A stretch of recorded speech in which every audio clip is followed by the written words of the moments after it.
Aquí estamos a través de www.cielosabiertosturradio.com en este espacio que se llama Hablemos de la Biblia. El tema que hemos venido desarrollando desde hace algunos miércoles atrás es la escatología. Y en esta oportunidad nos corresponde el avanzar en una pregunta. La pregunta es, ¿estamos en los últimos tiempos? Esa es la pregunta que vamos a desarrollar en los siguientes minutos con nuestro invitado, nuestro hermano Arlington Baca. Así que esa es la invitación para que compartas con nosotros, para que también te sumes a la sintonía, pueda generar los aportes a través de las diferentes redes sociales, como cuáles estamos en Facebook Live, estamos en el Facebook como Cielos Abiertos Tu Radio, Cielos Abiertos Tu Radio. También tenemos a disposición el WhatsApp, que es 322-260-8281. Desde el exterior, más 57-322-260-8281. Son los canales que tenemos a disposición. También en YouTube estamos en el canal Pan de Vida para tu Corazón. Pan de Vida para tu Corazón. Ese es el canal allí en YouTube, para que también puedas compartir con nosotros. Así que vamos a saludar a nuestro invitado. Nuestro invitado es nuestro hermano Arlington Baca, quien muy gentilmente nos acompaña una vez más para poder seguir desarrollando estos temas tan interesantes como son los de la escatología. Bienvenido una vez más. Muchas gracias por la invitación. Gracias a todos los oyentes por estar ahí. Bueno, muy bien. Entonces, para el día de hoy vamos a abordar una pregunta. La pregunta es, ¿estamos en los últimos tiempos?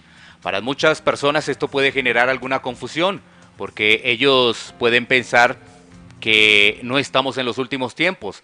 Algunos podrían decir, efectivamente, estamos en los últimos tiempos por los sucesos, por los acontecimientos que se observan en el plano mundial. Bueno, son tantas cosas, tantas especulaciones, pero que, bueno, a la luz de la palabra de Dios vamos a tener herramientas y vamos a poder absolver esta pregunta, ¿no? Muchas gracias. Bueno, en la anterior ocasión que vimos acerca del Sermón del Monte de los Olivos, surgió una pregunta entre los oyentes y era si estamos en los tiempos de Noé. Uh-huh. Y muchos pueden observar las situaciones que pasan en el mundo y pueden ver y comparar y dirán, bueno, si estamos en los tiempos de Noé o no lo estamos.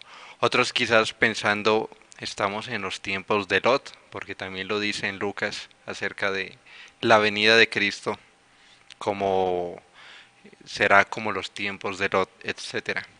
Y entonces, claro, viene esa gran pregunta, ¿en qué tiempos estamos? ¿En qué tiempos será que la Biblia nos enseña algo acerca de eso? ¿Será que el ver, el crecer la maldad, la apostasía, las falsas enseñanzas, todo esto es un signo que nos indica la pronta venida de Cristo? Y básicamente eso es lo que suscitó la enseñanza del día de hoy. Ahora, hay un sistema que el Nuevo Testamento nos presenta y es un esquema que lo vamos a llamar el esquema de los 2 siglos. Y es un esquema que nos es muy útil para entender en qué momento, digamos, del panorama global, del panorama escatológico estamos y qué nos hace falta por esperar. Y tristemente, muchos cristianos desconocen ese esquema que está en la Biblia, que está principalmente en el Nuevo Testamento, el esquema de los 2 siglos. Se ha tratado muchas veces de estudiar la escatología en torno al difícil y polémico capítulo de Apocalipsis 20, y otros lo hacen de acuerdo a pasajes también complicados como Mateo 24, o también usan ciertos pasajes en Timoteo y otros lugares donde habla de que en los últimos tiempos vendrá la apostasía y una serie de características. Sin embargo, antes de hablar de eso, es necesario establecer un sistema que la Biblia nos da. Es el sistema de los 2 siglos. El sistema de los 2 siglos.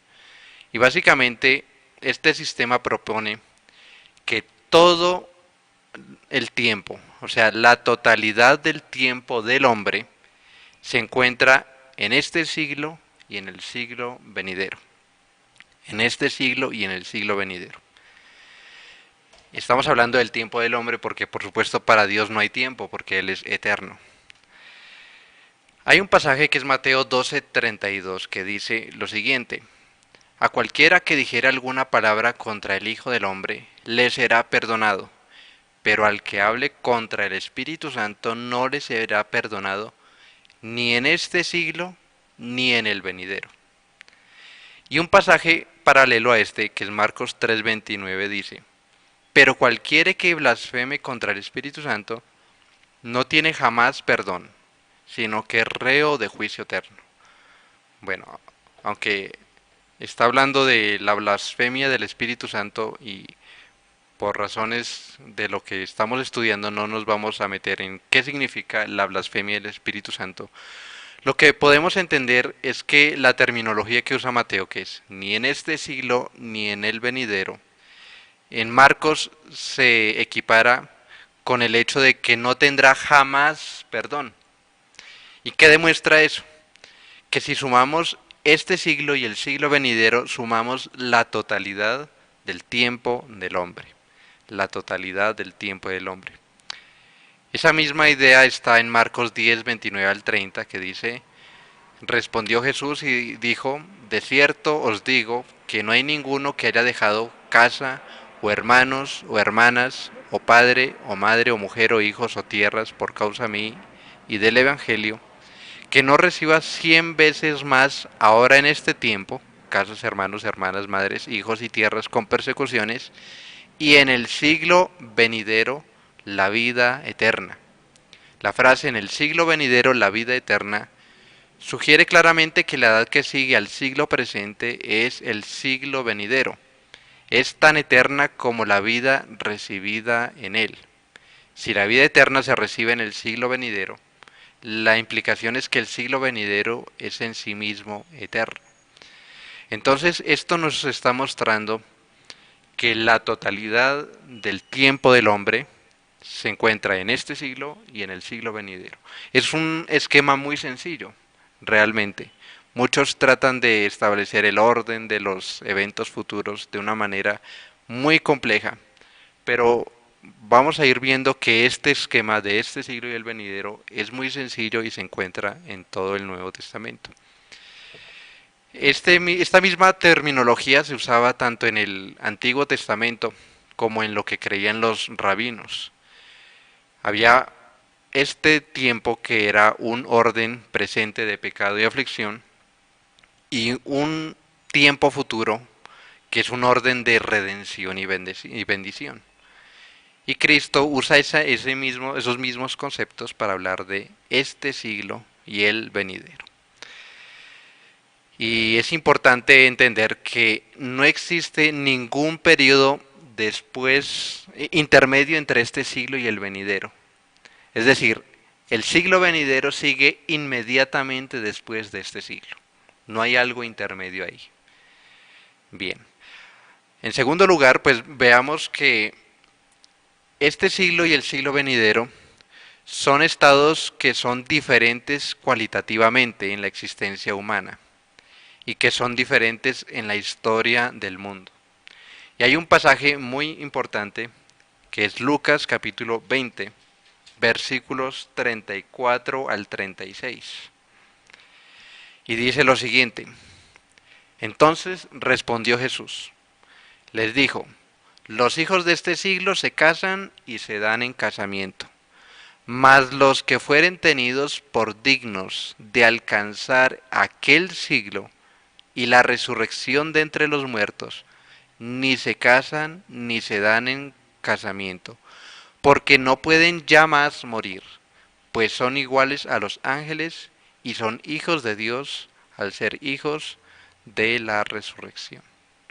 Entonces observe cuál es el contraste. Se presenta este siglo con unas características y el siglo venidero con otras características. En este siglo hay matrimonio, se casan y se dan en casamiento. En el siglo venidero no hay matrimonio. En este siglo hay muerte. En el otro siglo, el siglo venidero, dicen no pueden morir ya. En este siglo solamente hay hombres naturales. Y en el siglo venidero hay solamente hombres resucitados. Como lo dice también en 1 Corintios 15, que carne y sangre no pueden heredar el reino de Dios. Es decir, solamente pueden estar personas resucitadas. En este siglo coexisten justos e impíos, pero en el siglo venidero solamente aquellos dignos, los hijos de Dios, son los que lo alcanzan. Y veamos otro pasaje que es Mateo capítulo 13, que nos van a mostrar estos contrastes. Estamos viendo los contrastes, o sea, en las cualidades que hay entre este siglo y el siglo venidero. Voy a leer la parábola, está en Mateo 13, en el capítulo 13, versículo 24 dice: le refirió otra parábola diciendo: el reino de los cielos es semejante a un hombre que sembró buena semilla en su campo, pero mientras dormían los hombres vino su enemigo y sembró cizaña entre el trigo y se fue. Y cuando salió la hierba dio fruto, entonces apareció también la cizaña. Vinieron entonces los siervos del padre de familia y le dijeron: Señor, ¿no sembraste buena semilla en tu campo? ¿De dónde pues tiene cizaña? Y les dijo: un enemigo ha hecho esto. Y los siervos le dijeron: ¿quieres pues que vayamos y la arranquemos? Él les dijo: no, no sea que al arrancar la cizaña arranquéis también con ella el trigo. Dejad crecer juntamente lo uno y lo otro hasta la siega, y al tiempo de la siega yo diré a los segadores: recoged primero la cizaña y atadla en manojos para quemarla, pero recoged el trigo en mi granero. Y veamos la interpretación que Cristo mismo le da. Él da la explicación. Y está en el versículo 36 hasta el 43 que dice: entonces despedida la gente, entró Jesús en la casa y acercándose a él sus discípulos le dijeron: explícanos la parábola de la cizaña del campo. Respondiendo él les dijo: el que siembra la buena semilla es el Hijo del Hombre. El campo es el mundo. Interesante, no dice la iglesia. Muchos dicen es que en la iglesia hay trigo y cizaña. Sí es verdad, pero aquí lo que Cristo está diciendo es que el campo es el mundo entero. La buena semilla son los hijos del reino y la cizaña son los hijos del malo. El enemigo que la sembró es el diablo. La siega, y ahí dice el término, es el fin del siglo. Y los segadores son los ángeles. De manera que como se arranca la cizaña y se quema en el fuego, así será en el fin de este siglo. Enviará el Hijo del Hombre a sus ángeles, y recogerán de su reino a todos los que sirven de tropiezo y a los que hacen iniquidad. Y los echarán en el horno de fuego, allí será el lloro y el crujir de dientes. Entonces los justos resplandecerán como el sol en el reino de su Padre. El que tiene oídos para oír, oiga. Entonces vemos que en este siglo es un siglo de siembra. El Hijo del Hombre está sembrando la palabra. Pero en el siglo venidero Él viene a cegar. Es el siglo de la siega. En este siglo hay una mezcla del trigo y la cizaña. O sea, los hijos del reino y los hijos del maligno. Mientras que en el siglo venidero solamente va a estar el trigo, los hijos del reino, en el reino de nuestro Padre. En este siglo hay una condición natural de los hombres y en el siglo venidero hay una condición glorificada porque dice que resplandeciendo como el sol. Entonces, el segundo punto aquí es que las cualidades de este siglo y el venidero son completamente diferentes. Hay unas cualidades para este siglo y el siglo venidero. Y la tercera proposición, antes de hacer una breve pausa, es que este siglo y el siglo venidero están separados por el juicio de los malos y la resurrección de los justos que concluirán este siglo e inaugurarán el siglo venidero.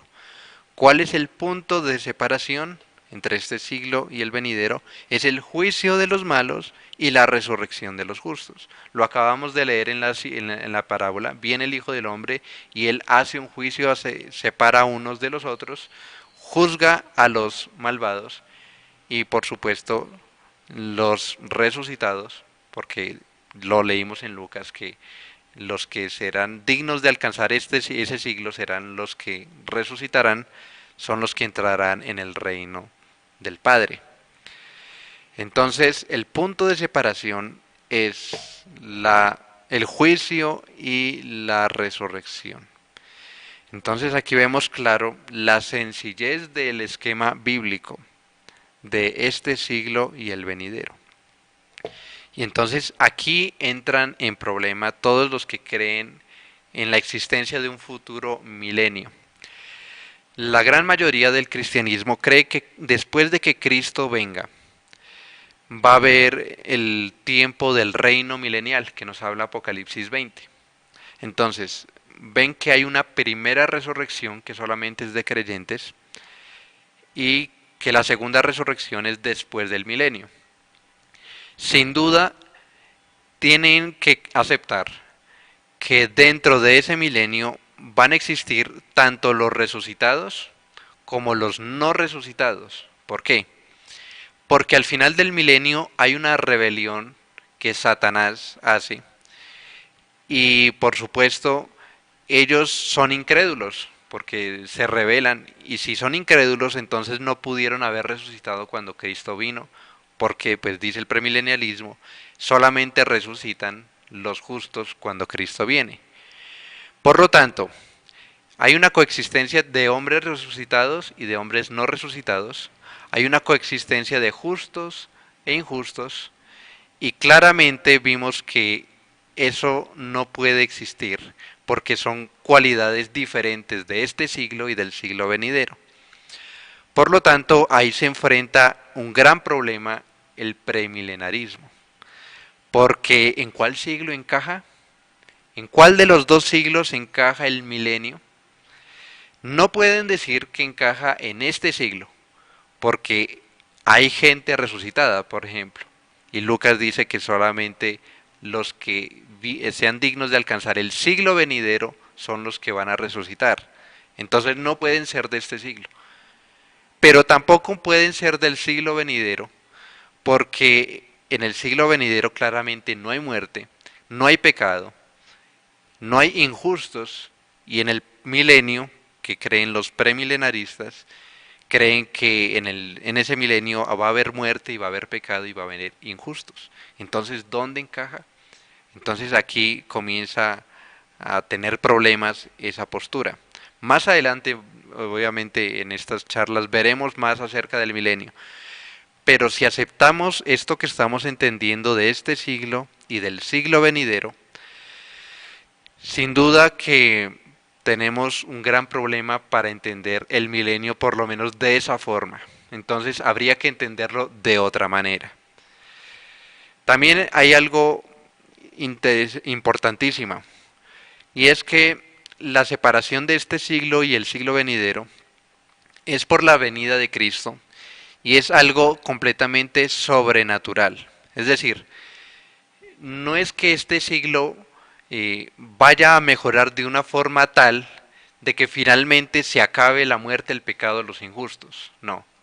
La única manera para que venga el siglo venidero es la venida sobrenatural de Cristo. La venida que hará una resurrección, que es un evento sobrenatural, y un juicio. Por lo tanto, no debemos esperar de que este siglo se vaya a convertir en el siglo venidero, no.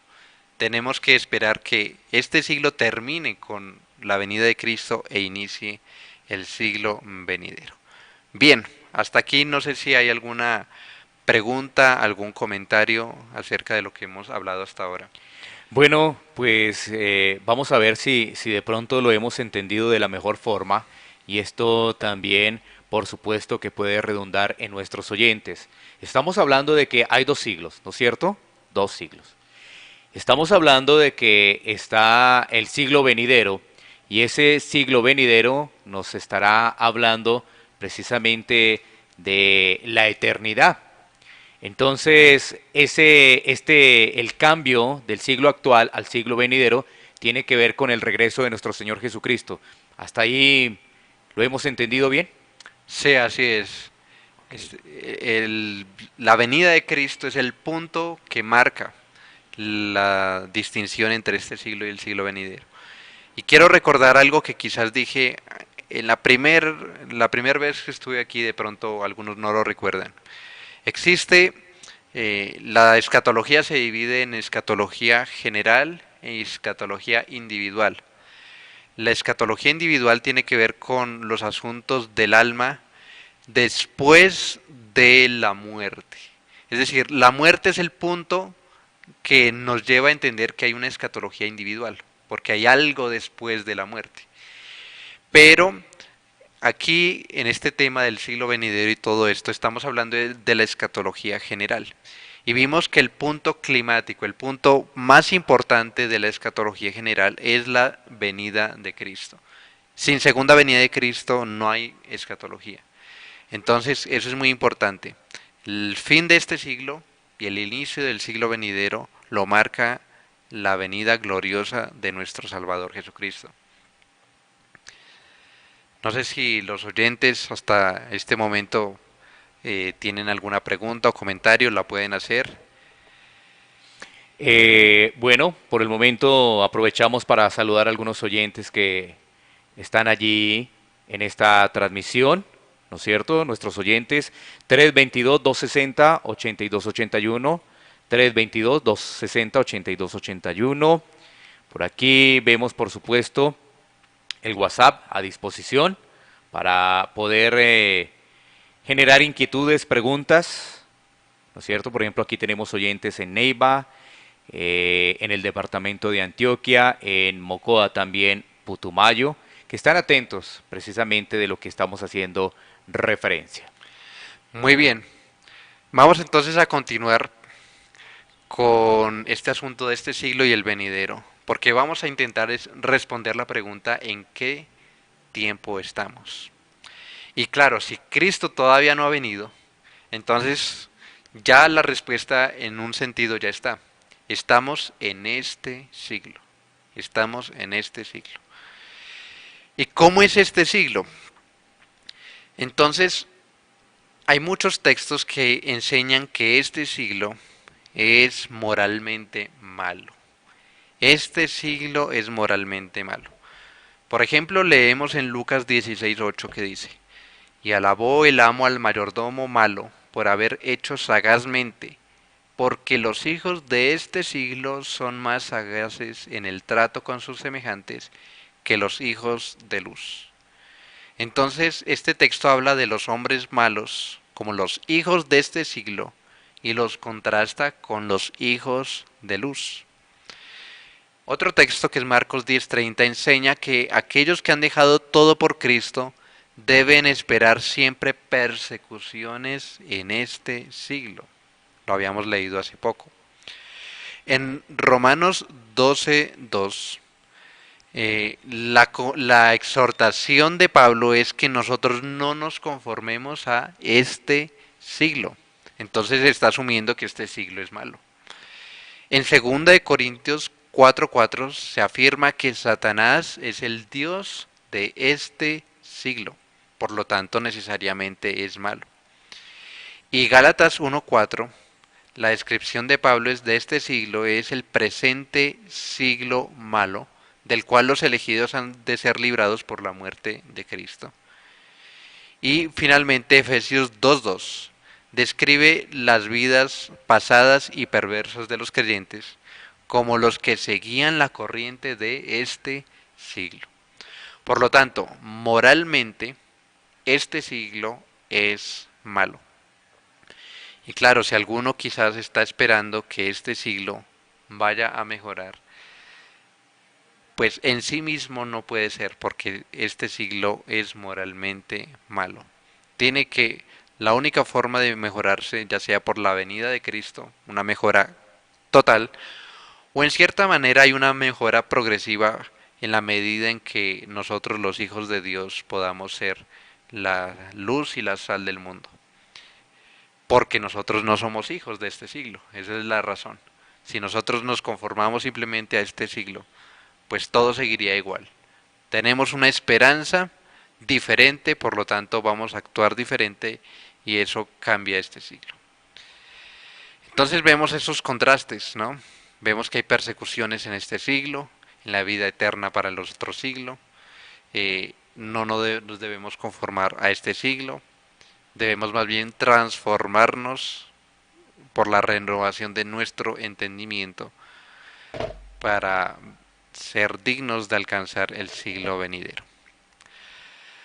Una segunda proposición acerca de esto es que este siglo está en sus últimos días. Y entonces aquí ya viene la gran respuesta, la gran pregunta. ¿Estamos en los últimos tiempos?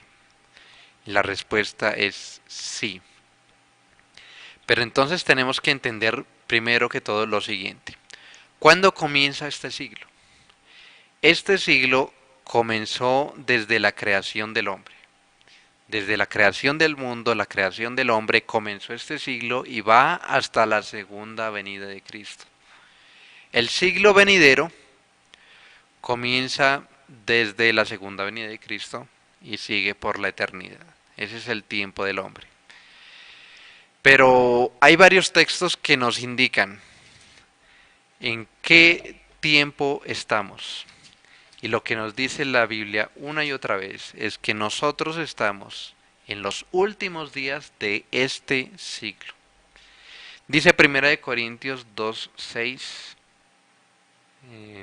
Estoy leyendo 2 Corintios. Es 1 Corintios capítulo 2, versículo 6 dice: Sin embargo, hablamos sabiduría entre los que han alcanzado madurez, y sabiduría no de este siglo, ni de los príncipes de este siglo que perece.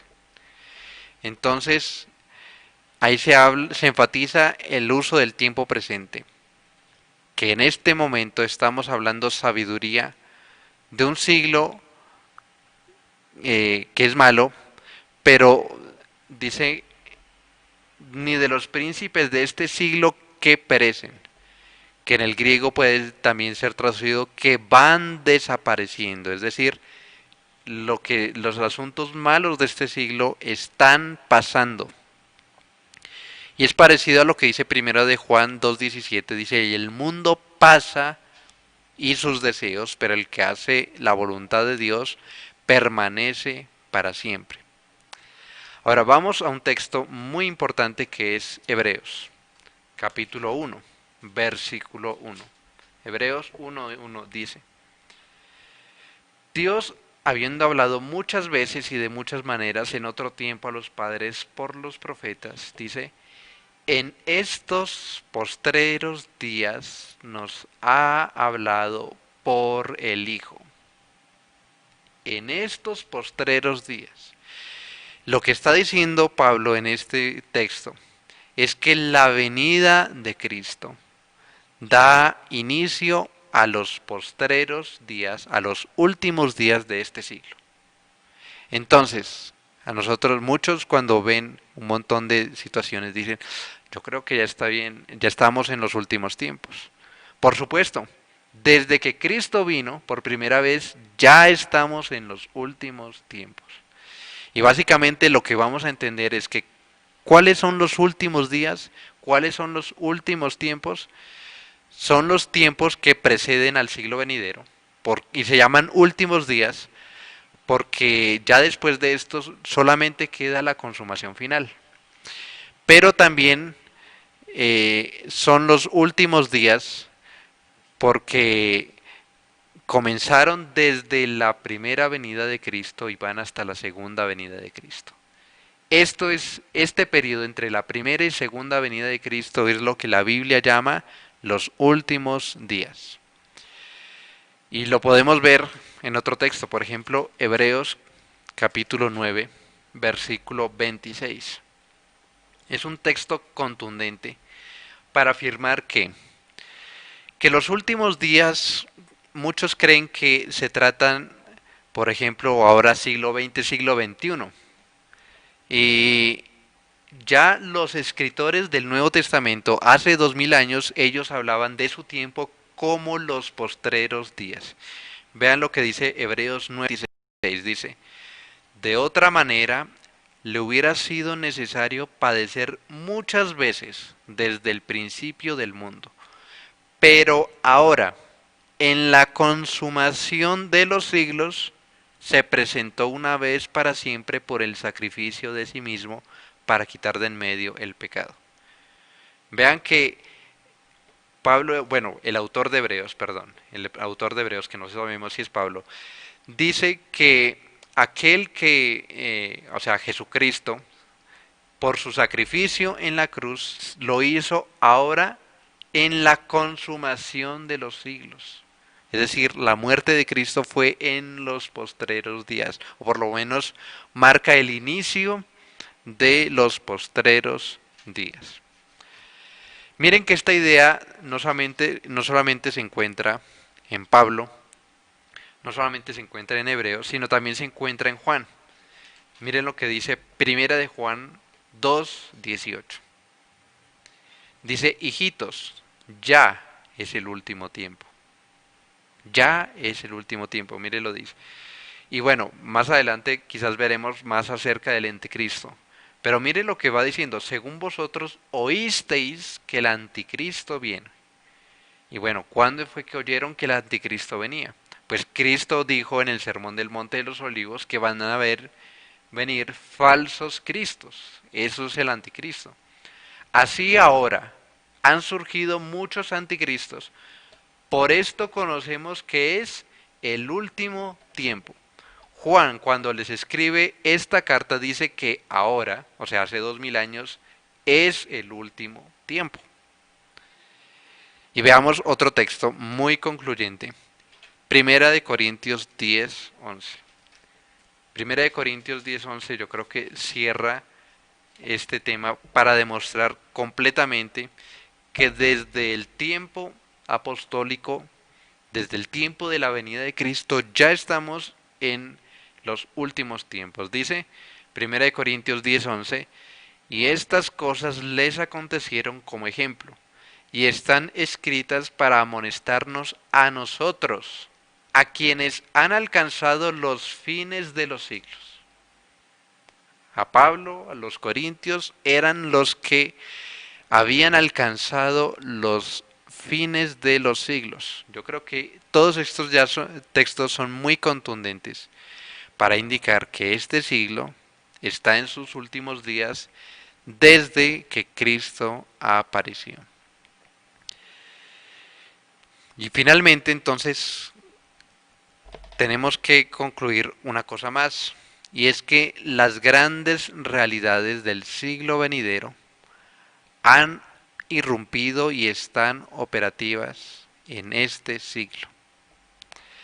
Quizás el pasaje más claro para hablar de esto es Hebreos 6, del 4 al 6, y dice lo siguiente, porque en el caso de los que fueron una vez iluminados, que probaron el don celestial y fueron hechos partícipes del Espíritu Santo, que gustaron la buena palabra de Dios, y aquí dice, y los poderes del siglo venidero, pero cayeron, es imposible renovarlos otra vez para arrepentimiento, puesto que de nuevo crucifican para sí mismos el Hijo de Dios y lo exponen a ignominia pública.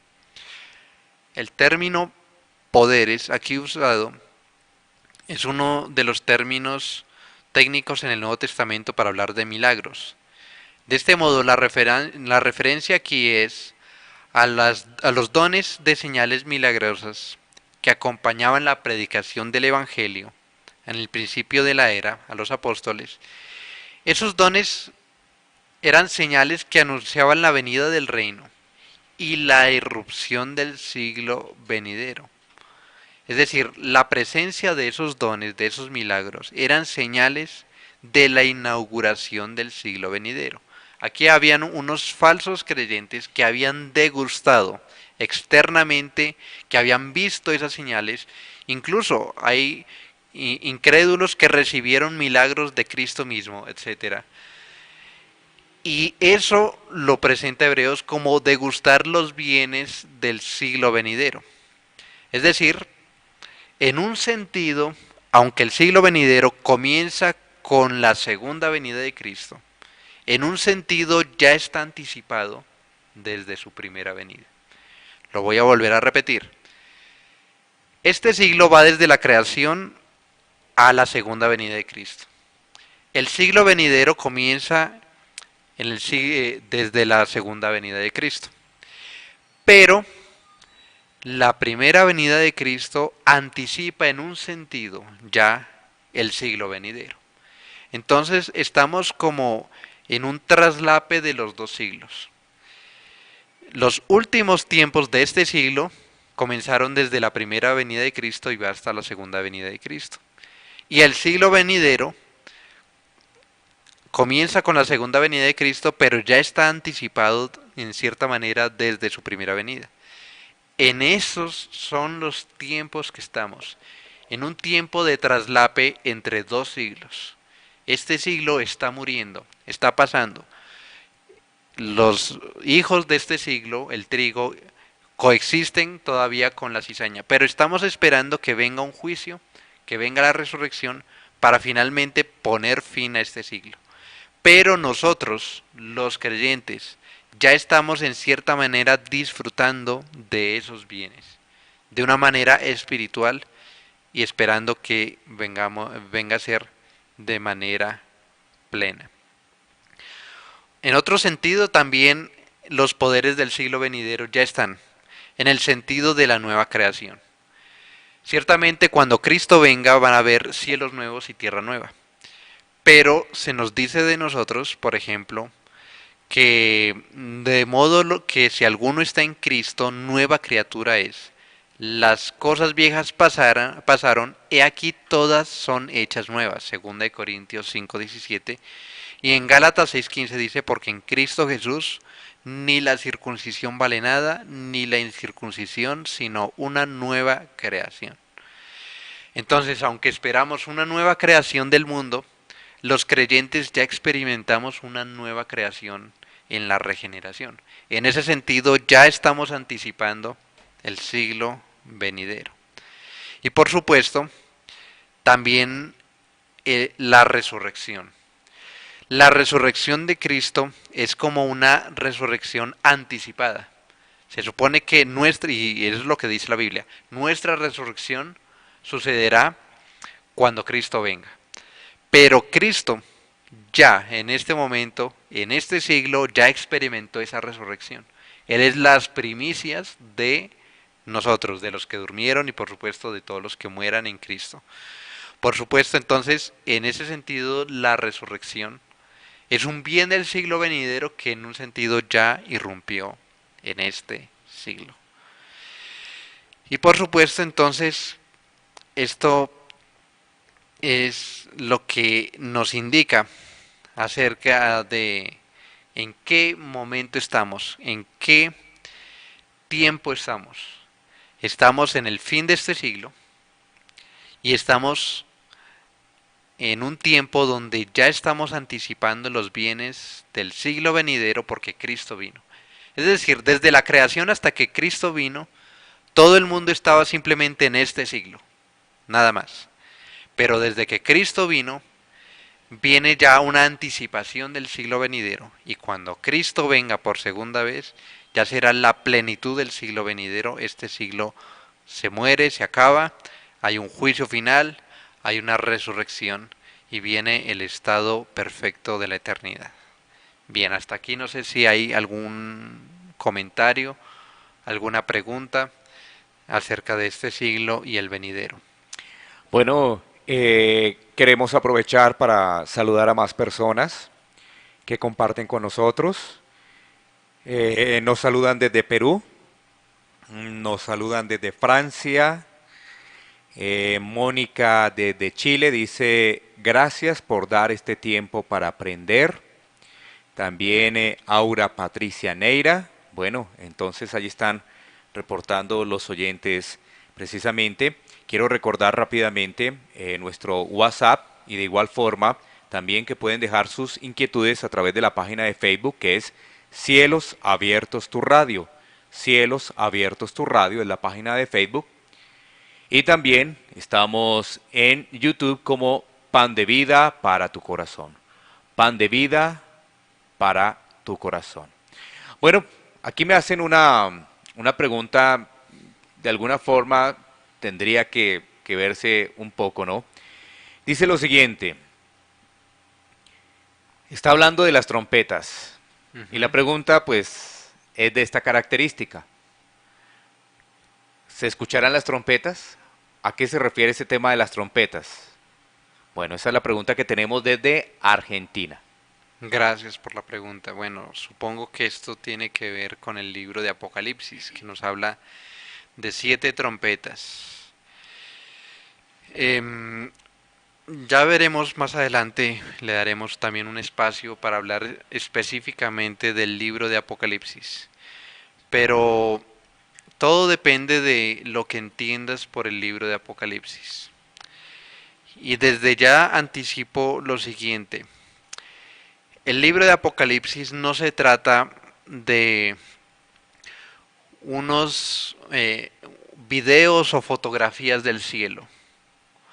Tampoco se trata necesariamente de ese concepto de historia escrita de antemano. Muchos dicen la profecía es como ver la historia escrita de antemano, algo que va a pasar. El propósito de la profecía es eminentemente ético. Es por eso que pasajes como Proverbios capítulo 30 dice profecía, profecía. Pero usted lee ese capítulo y no hay la anticipación de eventos futuros. Entonces, ¿por qué se llama profecía?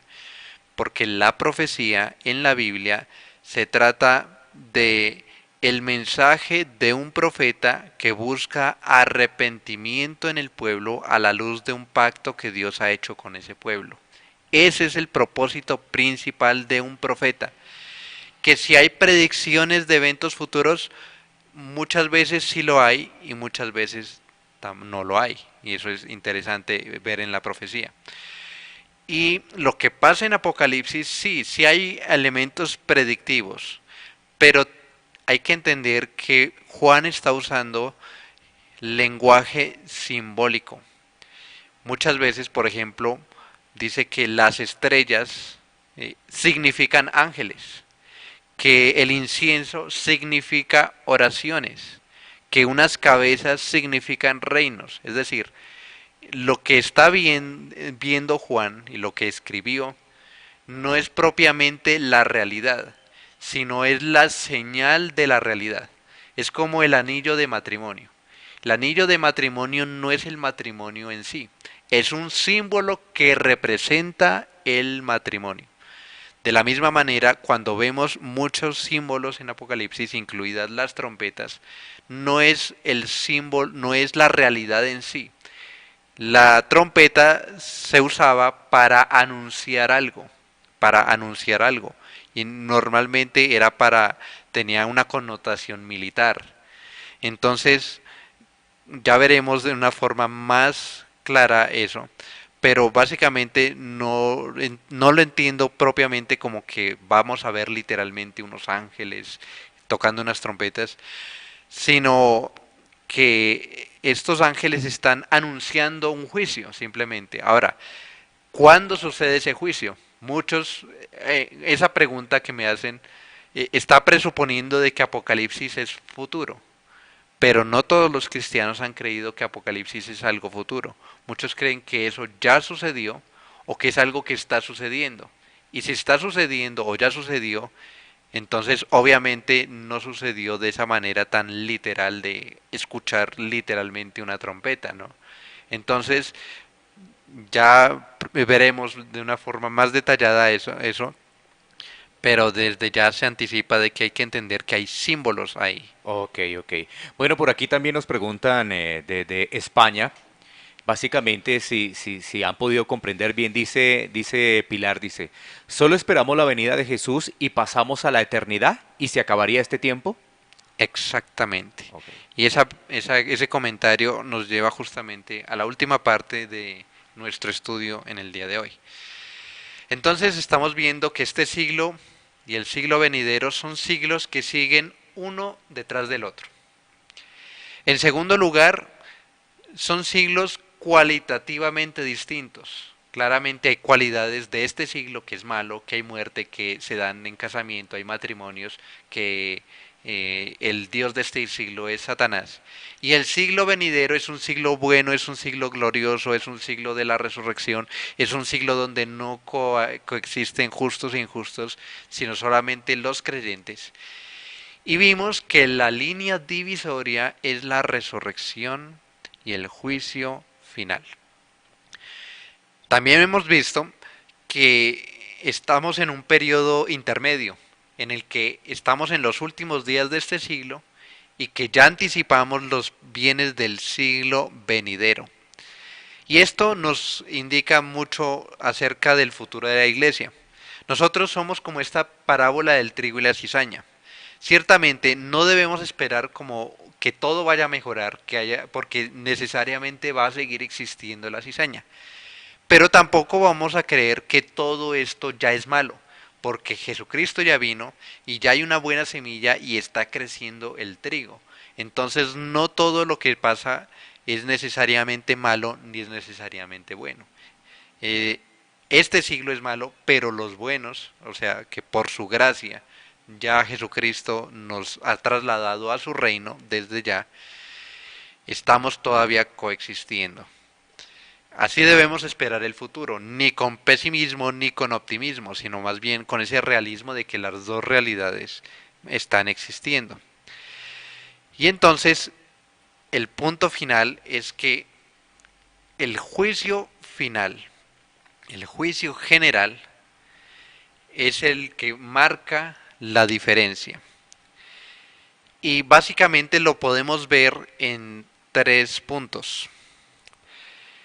La tesis de lo que voy a hablar es que habrá un juicio de todos los hombres, vivos o muertos, justos o injustos, que ocurrirá en la segunda venida de Cristo y dará como resultado la vida eterna o el castigo eterno. Entonces, el alcance del juicio es todos los hombres, vivos y muertos, justos e injustos. El tiempo de ese juicio es la segunda venida de Cristo. Y los resultados de ese juicio es la vida eterna o el castigo eterno, es decir, el estado eterno. El primer texto es Mateo 25 del 31 al 46. Es un texto muy conocido que dice, eh, cuando el Hijo del Hombre venga en su gloria y todos los santos ángeles con él, entonces se sentará en su trono de gloria. Y serán reunidas delante de él todas las naciones. Apartará los unos de los otros como aparta el pastor las ovejas de los cabritos. Pondrá las ovejas a su derecha y los cabritos a su izquierda.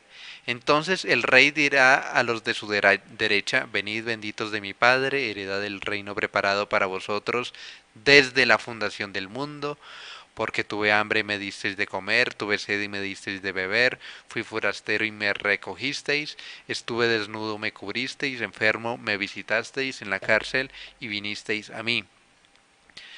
Entonces los justos le responderán diciendo, Señor, ¿cuándo te vimos hambriento y te sustentamos, o sediento y te vimos de beber?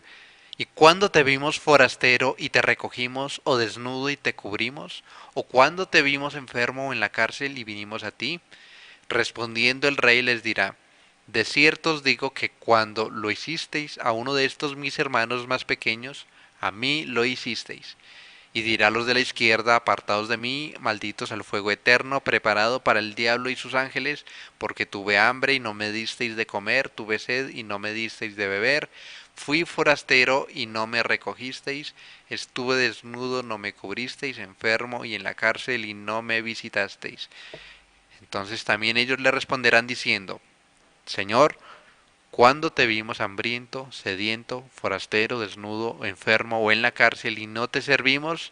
Entonces le responderá diciendo, de cierto os digo que cuanto no lo hicisteis a uno de estos más pequeños, tampoco a mí lo hicisteis, e irán estos al castigo eterno y los justos a la vida eterna. Entonces, ¿cuál es la primera pregunta? ¿Cuál es el tiempo del juicio? Y lo dice básicamente en el versículo 31. Cuando el Hijo del Hombre venga en su gloria y todos los santos ángeles con él. Entonces, claramente, la segunda venida de Cristo es el tiempo de este juicio. La segunda pregunta es, ¿cuáles son los resultados? Y esos se encuentran claramente en el versículo 46. Ahí están los resultados. Irán estos al castigo eterno y los justos a la vida eterna. Entonces, la vida eterna y el castigo eterno son los resultados de este juicio. Claramente después se está asumiendo que tanto los justos como los malos están en una condición resucitada. Y unos van al castigo eterno y otros van al reino, entran al reino. Y finalmente, entonces, ¿cuál es el alcance? ¿Cuál es el alcance de este juicio? Entonces, ¿qué leemos? Nuevamente, versículo 32 dice, serán reunidas delante de él todas las naciones. Todas las naciones. Entonces, es un juicio para todos los hombres vivos y muertos, justos e injustos. Y entonces aquí una pregunta es, cuando dice todas las naciones, ¿incluye a la nación judía o se refiere solamente a los gentiles? Porque el dispensacionalismo que cree de este juicio, cree que este juicio sucede después de la tribulación, después de la semana 70 y precede al milenio. Y es un juicio para juzgar a las naciones cómo trataron a Israel durante la tribulación. Pero es por eso que en primer lugar yo traté el tema de las semanas de Daniel, para indicar de que esas semanas ya se cumplieron, que no está hablando de una tribulación futura, por lo tanto este juicio no tiene que ver con el fin después de esas semanas. Y en segundo lugar, la vez pasada traté acerca del Sermón del Monte de los Olivos, acerca de esa tribulación, esa gran tribulación, que vivieron en el año 70, que no está hablando del fin del mundo todavía. Por lo tanto, el hecho de excluir a la nación judía al futuro y de juzgar a los gentiles, pues no es lo que está indicando el texto. Y claro, por eso es que tantos cristianos hoy en día están tan pendientes de lo que está sucediendo en el Medio Oriente y aplauden de que Trump pasó la embajada de Tel Aviv a Jerusalén y lo siguió creo que el presidente de Guatemala y ahorita estuvo Bolsonaro por allá en Israel.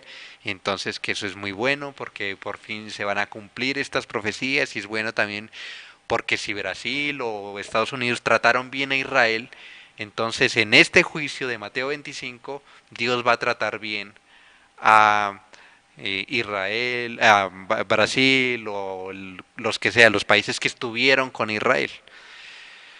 Pero, por un lado, Israel, ¿quiénes son?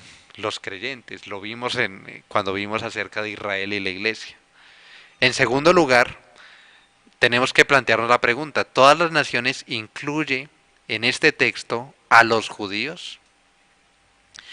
En Mateo la palabra naciones, cuando se usa en plural, designa a los gentiles a veces, pero cuando usa la terminología todas las naciones, y sucede en 3 lugares, indica no solamente a los gentiles, sino también incluye a la nación judía.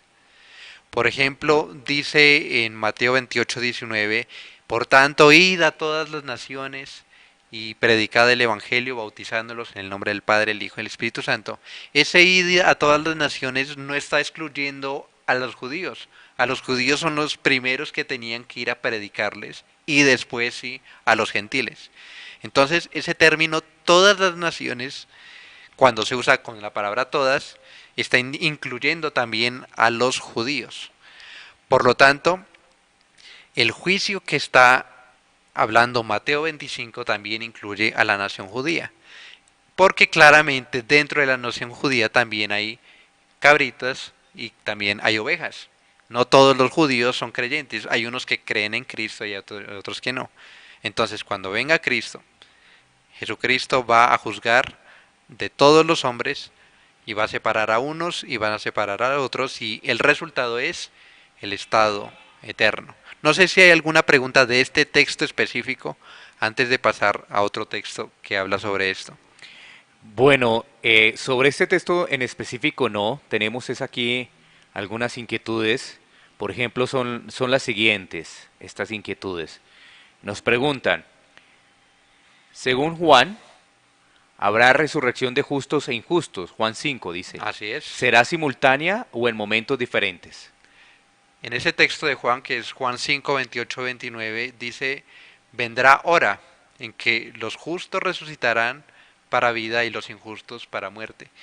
Y yo creo que la Biblia nos dice que es el mismo momento, porque también lo dice en Hechos 24:15, si no estoy mal, que habrá resurrección tanto de justos como de injustos, y en Daniel capítulo 12, versículo 1 o 2, no estoy seguro, también dice lo siguiente, es decir, parece entender que lo que se esperaba es que hubiera una resurrección general, pero unos para vida eterna y otros para condenación.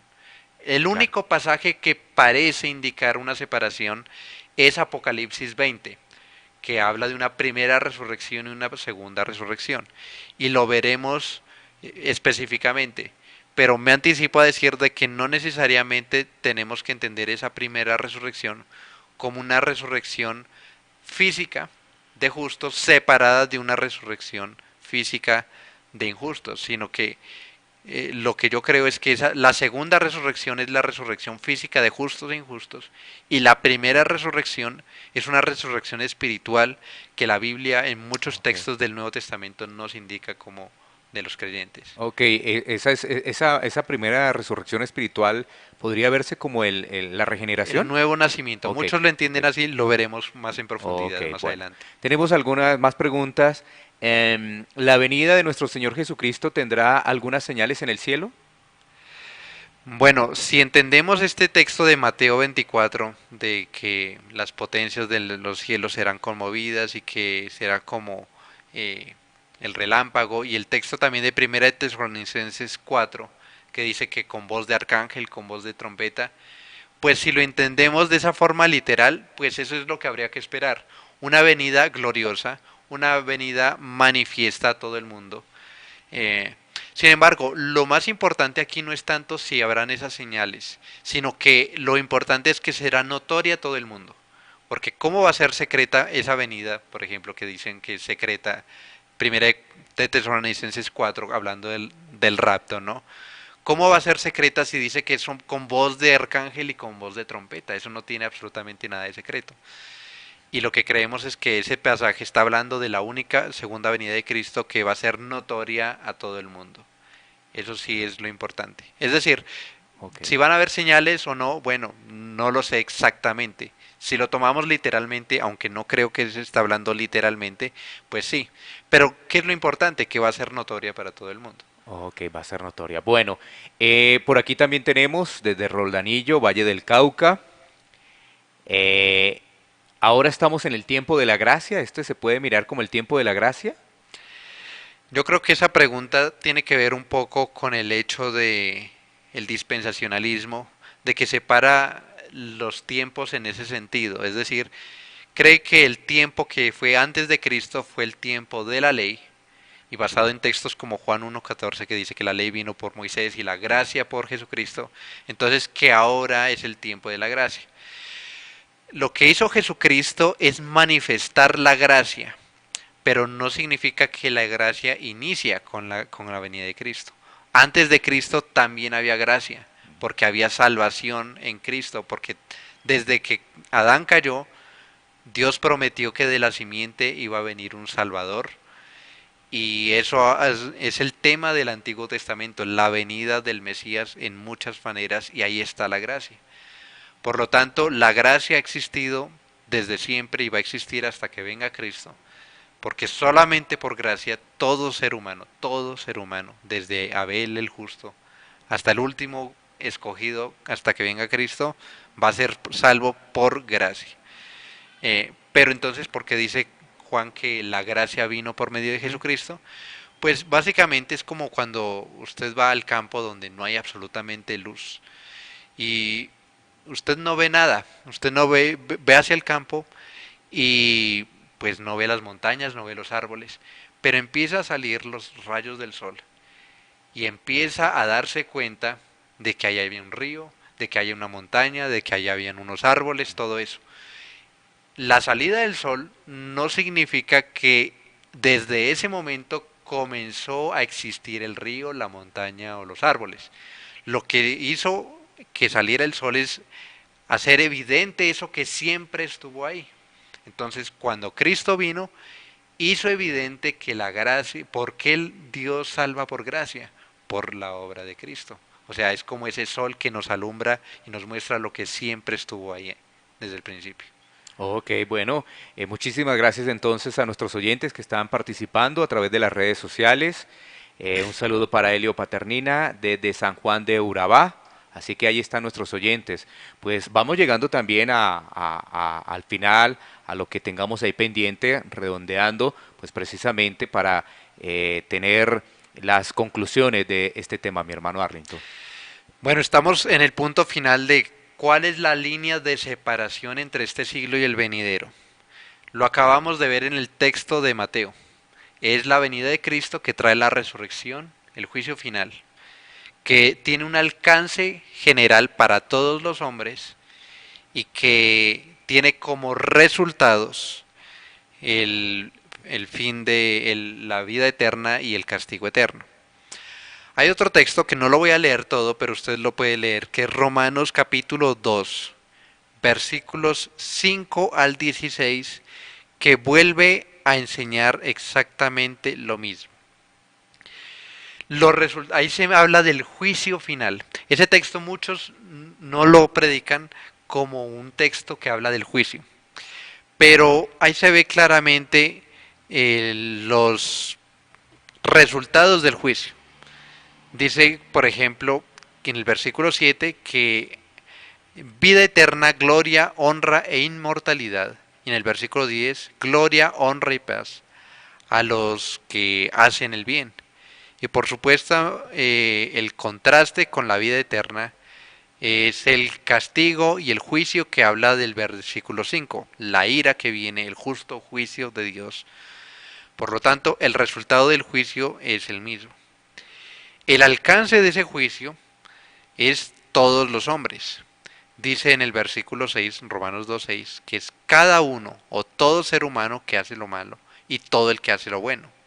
Y dice, los que sin ley han pecado van a perecer y todos los que bajo la ley sin la ley han pecado van a perecer, tanto justos como impíos, entonces están en ese juicio. Y el tiempo de este juicio es claro, porque habla de en el día en el que juzgará por Jesucristo los secretos de los hombres conforme a mi evangelio. Romanos 2:16.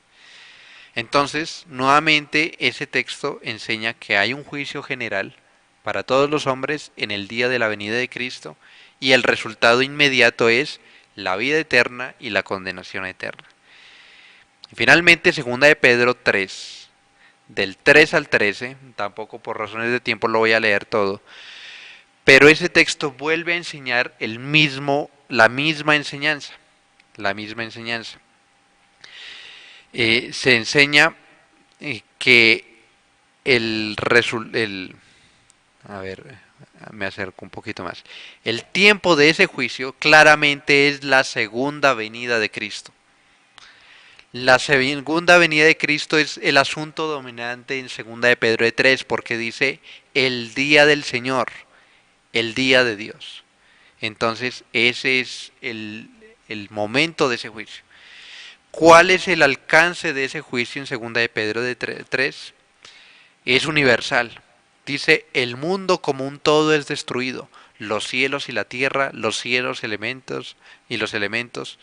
Y claro, el paralelismo con el diluvio que hace él eh, con- eh, fortalece esa afirmación de que el juicio es universal, porque el juicio del diluvio también fue universal. Cuando Cristo venga va a haber un juicio universal.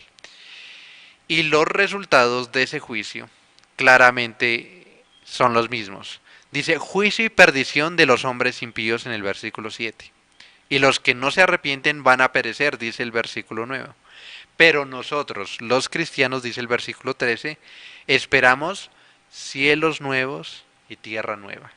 Entonces, eh, lo que quiere decir todo esto es que el fin de este siglo lo marca la venida de Cristo y que en ese tiempo va a haber un juicio final de justos e injustos e inmediatamente después va a venir el estado eterno, que es la condenación de los injustos y la glorificación de los creyentes. Por lo tanto, después de la venida de Cristo, lo que nos enseñan todos estos textos, no sucede el milenio tuvo que suceder antes de la venida de Cristo. Bueno, muy bien, interesante este tema, hablar si estamos en los últimos tiempos y estamos llegando al final. Entonces, frente a la pregunta que nos hicieron, cuando se hablaba que, como en los tiempos de Noé, frente a esa pregunta que se había hecho y que por eso estamos desarrollando este tema de los últimos tiempos, ¿cuál es la similitud de esos tiempos de Noé a estos tiempos? Bueno, había ya una similitud sin duda antes del juicio de contra Jerusalén. Eso hay que tenerlo claro para no sacarlo del contexto. Pero sin duda, hoy en día también la gran mayoría de personas pues viven como si no hubiera un juicio final, como si las obras de los hombres pasaran desapercibidas delante de Dios, porque ciertamente en los días de Noé ellos jamás habían visto llover ni un diluvio de tal magnitud como Noé decía, por lo tanto nadie les creía. Y asimismo nosotros cuando hablamos del juicio final, la gente se ríe de nosotros y no nos pone cuidado porque como jamás han visto o han experimentado o han vivido un juicio de tal magnitud y es una realidad que no pueden ver, entonces no creen. Estamos en ese sentido igual que en los tiempos de Noé. Sin embargo, cuando vino el juicio, pues fue inevitable y se llevó a todos y solamente se salvaron aquellos que creyeron. Y de la misma manera, pues hoy también estamos en ese momento, en ese sentido. Estamos coexistiendo con la cizaña y tenemos que anunciarles que va a haber un juicio, que va a venir el Hijo del Hombre a cegar y que los que son cizaña los va a quemar y que solamente el trigo va a estar a heredar el reino de Dios. Y entonces, en ese sentido, tenemos que ser como Noé, pregonero de justicia, lo dice en el Nuevo Testamento. Ok, bueno, muy bien. Entonces, llegamos al final. Prácticamente llegamos al final de este espacio. Hablemos de la Biblia, escatología, el tema, estamos en los últimos tiempos. Pero para nuestros oyentes, por supuesto que vamos a continuar. Si el Señor nos lo permite, el próximo miércoles seguiremos avanzando en estos temas. Así que vamos a seguir. Aquí me preguntaban el canal de YouTube. El canal de YouTube es Pan de Vida para tu Corazón. Me imagino de pronto para poderlo volver a ver. Así que es Pan de Vida para tu Corazón. Muchas gracias a nuestros oyentes que reportan sintonía, que hacen preguntas, que están inquietos, que están atentos. Muchísimas gracias a ellos. Así que la invitación es muy cordial para que sigamos en sintonía de Cielos Abiertos y el próximo miércoles sigamos avanzando en estos temas de escatología. Bueno, yo creo que para el próximo miércoles ya podemos empezar a meternos en el asunto del milenio.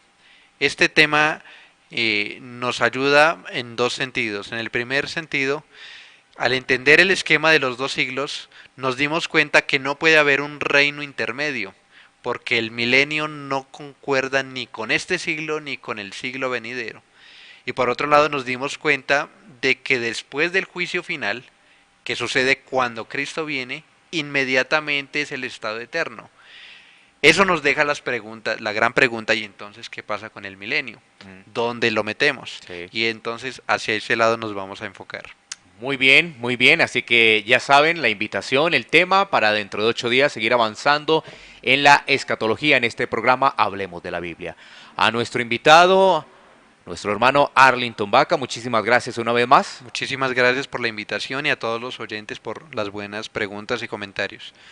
Bueno, muy bien, entonces ahí está entonces dada la invitación para la próxima semana aquí en cielosabiertosturradio.com, pasaporte a una nueva vida. La invitación es que sigas en sintonía de esta radioestación en la web. Hablemos de la Biblia, escatología. Muchísimas gracias.